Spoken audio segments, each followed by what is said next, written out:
आज सहजच कोणीतरी विचारलं, की "तू काय करतेस?" तर मी सहज सांगितलं, की "मी हाउसवाईफ आहे." आणि समोरच्याच्या नजरेतला जो आदर होता, तो मला कमी झालेला जाणवला.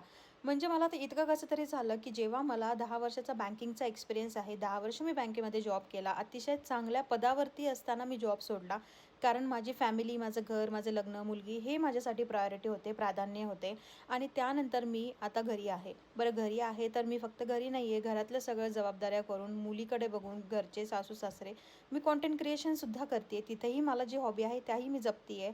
मग यामध्ये कमीपणाचं किंवा याचं काय आलं? म्हणजे जेव्हा एखादी स्त्री बाहेर जाऊन पैसे कमवते, तीच फक्त तुमच्या रिस्पेक्टसाठी डिवचते का? की तुम्ही तिचाच आदर करू शकता का? तर नाही. दोन्ही स्त्रिया तितक्याच महत्त्वाच्या आहेत, ज्या घरी थांबून घरच्यांची काळजी घेतात आणि बाहेर जाऊन पैसे कमवतात. पण मला जो आज तो डिसरिस्पेक्ट वाटला, तर मला असं कुठेतरी वाटलं, की मी तुमच्याबरोबर हे शेअर करू, की घरी थांबणारी स्त्रीसुद्धा तितकीच महत्त्वाची आहे, तितकीच रिस्पेक्टफुल आहे, जितकी ती बाहेर जाऊन कमावणारी आहे. So do respect all the housewife. Thank you.